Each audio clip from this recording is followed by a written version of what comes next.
Morning, नमस्ते, आदाब, सत श्री अकाल। कैसे हैं आप सब गाइस? आप सभी का स्वागत है बग्गा पंजाबी वीलॉग्स की टॉक सीरीज़ में। और टॉक सीरीज़ में आज बात करने वाले हैं हम ऐसे खेल की, ऐसे इवेंट की कि आप बचपन से ज़रूर इसके फ़ैन रहे होंगे। मैं बात करने वाला हूँ WWE की। और WWE का कौन आज की डेट में फ़ैन नहीं है। मैं तो अपने बचपन से ही WWE का कोई शो नहीं मिस करा आज तक। ना ही कोई रॉ मिस करी है, ना ही कोई स्मैकडाउन मिस करी है। तो गाइज़, मुझे पता है कि चाहे वो छोटा हो, चाहे वो बड़ा हो, कम एज का हो, ज़्यादा एज का हो, WWE का फ़ैन ज़रूर रहता है।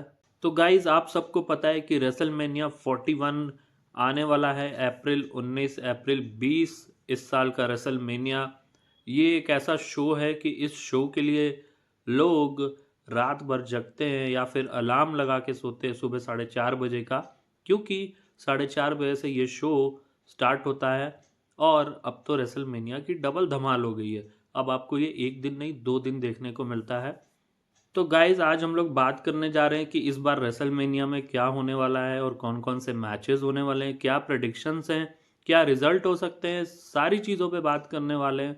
तो गाइज, बने रहिए हमारे चैनल के साथ, एंड तक बने रहें, स्किप नहीं करना है। क्योंकि अगर आपने स्किप किया तो आप काफ़ी कुछ मिस कर जाएंगे। और अगर आप WWE के फ़ैन हैं तो बिल्कुल ये पूरा वीडियो आपको देखना है, ताकि आप कोई भी इम्पोर्टेंट मैच मिस ना कर जाएं। तो सबसे पहले मैच की बात करते हैं वर्ल्ड हैवीवेट चैम्पियनशिप की, जिसके लिए royal rumble winner Jey Uso, इस बार का जो रॉयल रंबल था वो जे ऊसो ने जीता है। और जे ऊसो ने बड़े ही सरप्राइजिंगली अपना ओपोनेंट चुन लिया है। तो सबसे बड़ी अपडेट आज की ये है कि जे ऊसो ने गुंथर को चैलेंज किया है रेसलमेनिया मेन इवेंट के लिए और चैंपियनशिप मैच के लिए। तो उनके जो ओपोनेंट होंगे वो गुंथर होंगे और ये बहुत ही बड़ा मैच होने वाला है। आपके हिसाब से क्या लगता है? आप ज़रूर बताएं कि इस मैच में कौन जीतेगा। मेरे हिसाब से मैं आपको बता दूं कि गुंथर चैंपियन बने रहेंगे, क्योंकि जे उसो भले ही बहुत ज़्यादा उभर के आए हैं, निखर के आए हैं, बट उनके चांसेस अभी भी मुझे कम लग रहे हैं। बट देखना दिलचस्प होगा कि रेसलमेनिया में क्या होता है और मेन इवेंट में कौन चैंपियन बनता है। तो गाइज, दूसरे चैंपियनशिप की बात करेंगे, WWE चैंपियनशिप की। और आपको पता है कि उसमें अभी चैंपियन कौन है? Cody Rhodes. बिल्कुल आप सही जानते हैं, कोडी रोड्स चैंपियन बने हुए हैं। और उनका ओपोनेंट कौन होने वाला है रेसलमेनिया में? तो उनका ओपोनेंट रॉयल रंबल में जो नहीं जीत पाए थे और जे उसो को जिन्होंने लास्ट मोमेंट तक टक्कर दी थी, और जे उसो ने जिनको एलिमिनेट कर दिया था रॉयल रंबल से, जिन्होंने अपना कमबैक किया और वो अभी भी अपना एक आखिरी मैच खेलना चाहते हैं रेसलमेनिया में। तो रेसलमेनिया में इस बार Cody Rhodes versus John Cena आपको देखने को मिल सकता है। तो अभी एलिमिनेशन चेम्बर आने वाला है। एलिमिनेशन चेम्बर में मैं आपको बता दूं कि 6 पार्टिसिपेंट्स लड़ने वाले हैं और 6 पार्टिसिपेंट्स में से आपको जॉन सीना जीतते हुए नज़र आने वाले हैं। और जॉन सीना ही चैलेंज करने वाले हैं कोडी रोड्स को। मगर रेसलमेनिया में वो जीत पाएंगे कि नहीं जीत पाएंगे, इसकी कोई गारंटी नहीं है। मेरे हिसाब से तो वो फिर से एक बार हार के साथ ही अपना लास्ट मैच फिनिश करने वाले हैं और कोडी रोड्स चैंपियन बने रहेंगे, जहाँ तक मुझे लगता है। आपको क्या लगता है गाइस? ज़रूर कमेंट में बताएं। ये मेरी प्रिडिक्शन है कि जॉन सीना अपना जो उनका एक ख्वाब है कि वो अपना 17th टाइटल जीतें और रिक फ्लेयर का रिकॉर्ड तोड़ दें, क्योंकि अभी रिक फ्लेयर और John Cena neck to neck 16-16 championship पे बने हुए हैं। बात करेंगे वुमेन्स चैंपियनशिप की। वुमेन्स चैंपियनशिप में आपको पता है कि इस बार का रॉयल रंबल किसने जीता है। और रॉयल रंबल की विनर रही हैं जिन्होंने कमबैक किया काफ़ी टाइम के बाद, क्योंकि उनको नी इंजरी हो गई थी और उससे उभरने में काफ़ी टाइम लगा।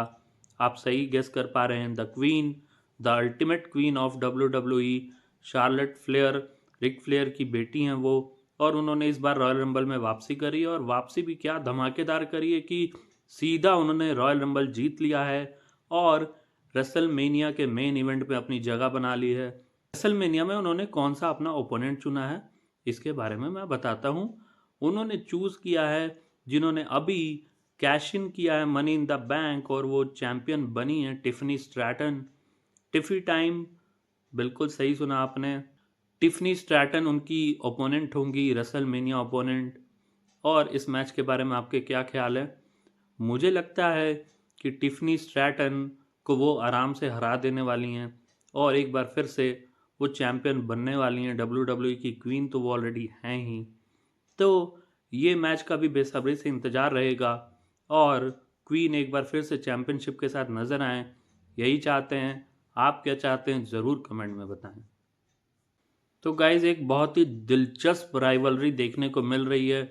The dog, the evergreen Roman Reigns, जिन्होंने एक रिकॉर्ड बनाया है सबसे ज़्यादा दिन चैंपियंस रहने का, और उनकी किससे इस बार फाइट होने वाली है। रेसलमेनिया का वो फेस हैं और लगातार हर रेसलमेनिया में उन्होंने जीत हासिल की है।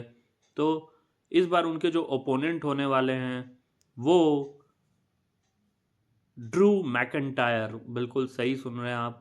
ड्रू मैकइंटायर ने जब से अभी WWE में वापसी करी है, वो रोमन रेंस के काफ़ी पीछे पड़े हुए हैं और इनकी जो राइवलरी है वो साफ नज़र आ रही है कि आने वाले रेसलमेनिया में रोमन रेंस और ड्रू मैकइंटायर आपस में लड़ाई करते हुए, फाइट करते हुए देखने को मिलेंगे।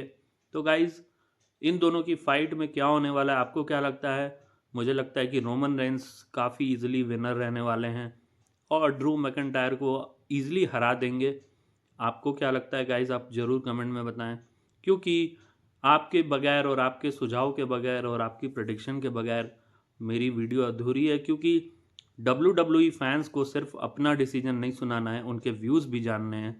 तो आप ज़रूर बताएं कि रोमन रेंस और ड्रू मैकइंटायर में आप किसको जीतते हुए देखना चाहते हैं। बात करते हैं अगले मैच की, एक ऐसे चेहरे की जो WWE में ज़्यादातर फ्रस्ट्रेटेड हारता हुआ ही दिखता है।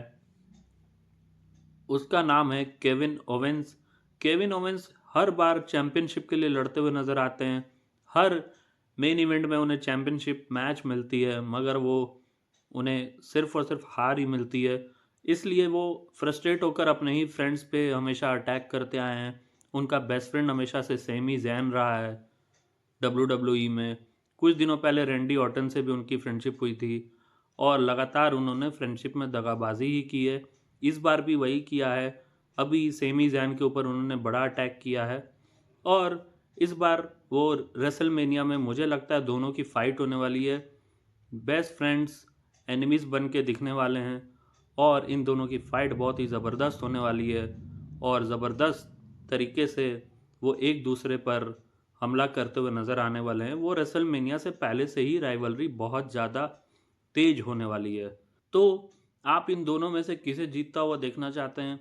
मेरे हिसाब से इस बार सेमी जैन हारने वाले हैं रेसलमेनिया में, क्योंकि पिछले रेसलमेनिया में तो सेमी जैन जीत गए थे, मगर इस बार मुझे लगता है कि केविन ओवेंस को कहीं ना कहीं WWE जिताने वाली है और हर बार की तरह उन्हें बेइज्जत नहीं करने वाली है। आप बताइए गाइस कि आपको क्या लगता है कि इस मैच का क्या प्रेडिक्शन है और क्या होने वाला है। तो गाइस, बात करते हैं WWE वुमेन्स चैंपियनशिप की, जो एक और चैंपियनशिप होती है स्मैकडाउन की। वहाँ पर रिया रिप्ली चैंपियन है। तो रिया रिप्ली किसको चैलेंज करती हुई नजर आएंगी, ये देखना दिलचस्प होगा।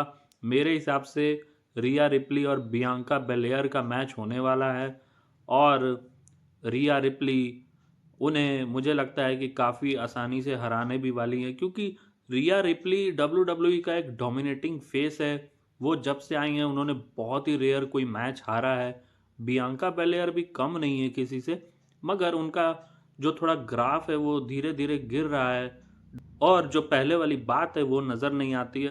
तो गाइज, रिया रिप्ली वर्सेस बियांका बेलेयर देखने को मिलने वाला है आपको रेसलमेनिया 41, अप्रैल 19, अप्रैल 20 में।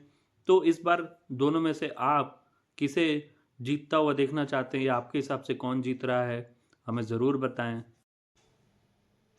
वुमेन सेक्शन में ही एक बहुत तगड़ी राइवलरी देखने को मिल रही है। एलेक्सा ब्लिस की वापसी हुई है रॉयल रंबल में और आपको याद होगा कि एलेक्सा ब्लिस को किसने WWE से बाहर फेंका था, किसने उन्हें बहुत ज़बरदस्त चोट दी थी।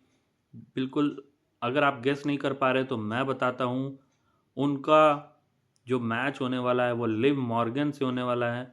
लिव मॉर्गन अभी वैसे तो रिया रिप्ली की दुश्मन बनी हुई थी, क्योंकि उन्होंने जो डोमिनिक मिस्टीरियो है वो रिया रिप्ली से छीन लिया, मगर जब से एलेक्सा ब्लिस की वापसी हुई है वो लगातार उनके पीछे नज़र आ रही हैं। और Liv Morgan versus Alexa bliss आपको रेसलमेनिया में फिर से देखने को मिलने वाला है। तो गाइज इस मैच में क्या होने वाला है, मेरे हिसाब से एलेक्सा ब्लिस जीतती हुई नज़र आने वाली हैं, क्योंकि वो भले ही फिजिकली उतनी स्ट्रांग नहीं दिखती हैं, बट उनका जो रिकॉर्ड रहा है रेसलमेनिया का या WWE में, वो लिव मॉर्गन से काफ़ी बेटर रहा है। तो मुझे लगता है कि एलेक्सा ब्लिस इस मैच में जीतती हुई नज़र आ सकती हैं। आप ज़रूर बताएं कि आपके हिसाब से आपको क्या लगता है। अगले कुछ मैचेस की बात करते हैं गाइज। अभी अभी वापसी हुई है लोगन पॉल की भी रॉयल रंबल में, और इस हफ्ते रॉ में वापसी हुई है एजे स्टाइल्स की। तो ये दोनों जो प्रतिद्वंदी हैं इस बार आपस में लड़ते हुए देखने को मिलेंगे रेसलमेनिया में, क्योंकि जब रॉ में एजे स्टाइल्स की एंट्री हुई है वो सीधा सीधा लोगन पॉल जो कि एलिमिनेशन चेंबर क्वालिफाइंग मैच जीत के निकलते हैं और सीधा सीधा एजे स्टाइल्स उन पर अटैक कर देते हैं। तो काफ़ी क्लियर पता चलता है कि इनकी राइवलरी देखने को मिलने वाली है रेसलमेनिया में और इनकी फाइट होने वाली है। तो मुझे लगता है लोगन पॉल और एजे स्टाइल्स में लोगन पॉल जीतने वाले हैं, क्योंकि अभी उनकी जो कैपेसिटी है, फाइटिंग कैपेसिटी है, वो एजे स्टाइल्स के मुकाबले काफ़ी अच्छी है। और बात करते हैं अगले मैच की, कि अगले मैच में ब्रॉन ब्रेकर वर्सेस शेमस की एक राइवलरी देखने को मिलने वाली है, और ये दोनों भी रेसलमेनिया में फाइट करते हुए नजर आने वाले हैं। तो इन दोनों में आपको क्या लगता है गाइज? मुझे लगता है ब्रॉन ब्रेकर बिल्कुल आसानी से हरा देने वाले हैं शेमस को। भले ही शेमस अच्छे प्लेयर हो, तगड़े प्लेयर हो, ब्रॉन ब्रेकर ऑलरेडी चैंपियन है और वो मुझे नहीं लगता कि इतनी आसानी से अपनी बेल्ट देने वाले हैं शेमस को। तो काफ़ी क्लियर है कि ब्रॉन ब्रेकर रेसलमेनिया में जीतते हुए नजर आने वाले हैं। अगली दो बड़ी फाइट की बात कर लेते हैं guys. CM Punk versus Seth Rollins. ये तो आपको पिछले 6 महीनों से क्लियर नजर आ रहा है कि दोनों एक दूसरे की जान की दुश्मन बने हुए हैं, कोई मौका नहीं छोड़ रहे वो एक दूसरे को तकलीफ पहुंचाने का, हार्म करने का। तो ये बहुत ही क्लियर है कि इस बार Seth Rollins versus CM Punk देखने को मिलने वाला है रेसलमेनिया में, और ये बहुत बड़ा इवेंट हो सकता है, बहुत बड़ा मैच हो सकता है, क्योंकि ये दोनों एक दूसरे की जान के दुश्मन पिछले 5 महीने से बने हुए हैं और एक दूसरे को तोड़ने फोड़ने में कोई कसर नहीं छोड़ने वाले हैं गाइस। तो इस मैच का इंतजार रहेगा आपको भी, मुझे भी, और मुझे लगता है कि इस मैच का विनर सीएम पंक होने वाले हैं, क्योंकि उनका जो रिकॉर्ड मैं देख रहा हूँ वो कभी भी सेथ रॉलिंस से हारते नहीं है, चाहे वो उनकी जान निकल जाए, वो एंड तक बने रहते हैं, और वो मुझे लगता है कि सेथ रॉलिंस को हराने में कामयाब हो पाएंगे। अगले बड़े मैच की बात करते हैं, Jacob फाटू versus the monster, the Braun Strowman. Monster versus monster match कह सकते हैं आप इसे, क्योंकि जेकब फाटू भी किसी से कम नहीं है। वो ब्लड लाइन के मेंबर हैं, और जब से वो आए हैं मुझे तो लगता है कि उन्हें ब्लड लाइन का चीफ होना चाहिए था। बहुत ही धमाकेदार प्लेयर हैं, बट ब्रॉन स्ट्रोमैन भी किसी से कम नहीं है, क्योंकि उन्हें ऐसे ही वर्ल्ड स्ट्रॉन्गेस्ट नहीं कहा जाता। तो ये भी एक बड़ा धमाल, बड़ा मुकाबला देखने को मिल सकता है आपको रेसलमेनिया में। बट मुझे लगता है कि जेकब फाटू इसमें जीतने वाले हैं, और वो ईजिली ब्रॉन स्ट्रोमैन को हरा भी देंगे, क्योंकि उनकी जो लड़ने की शैली है वो बहुत ही धांसू है, बहुत ही ज़बरदस्त है। वो अकेले 4-4 6-6 को संभालने वाले हैं। तो मुझे लगता है कि रेसलमेनिया में ये थोड़ा इजी मैच आपको देखने को मिल सकता है, कि जो कि इजीली आपको जेकब फाटू जीतते हुए नजर आ सकते हैं। तो बात करते हैं अगले कुछ मैचेस की गाइस, जो कि ट्रेडिशनल रेसलमेनिया मैचेस होते हैं। एक तो रेसलमेनिया से पहले Andre the giant battle royal trophy, जो कि स्मैकडाउन में ही हो जाती है, वो देखने को मिल सकती है। और इसके अलावा 6 मैन लैडर मैच हमेशा ही होता है, मगर इसमें जो लड़ते हुए आपको दिख सकते हैं जिमी ऊसो और द जजमेंट डे, नाकामुरा, ये सारे 5-6 लोग आपको द लैडर मैच में नज़र आ सकते हैं। इसके अलावे एक और जो कि राइवलरी चलती है सन एंड फादर की, Dominik Mysterio versus Rey Mysterio, ये भी आपको रेसलमेनिया में देखने को मिल सकता है। तो गाइज, अगर आप WWE के फ़ैन हैं तो ये वीडियो को मिस ना करिएगा, पूरा ज़रूर देखिएगा। और कैसा लगा आपको ये हमारा वीडियो ज़रूर बताएं कमेंट सेक्शन में। और अगर आपने मेरे चैनल को अभी तक सब्सक्राइब नहीं किया है तो जल्दी से जल्दी चैनल को सब्सक्राइब कर लें। मिलेंगे गाइज नेक्स्ट वीडियो में, तब तक के लिए tata bye bye good bye, नमस्ते, आदाब, सलाम, सत श्री अकाल।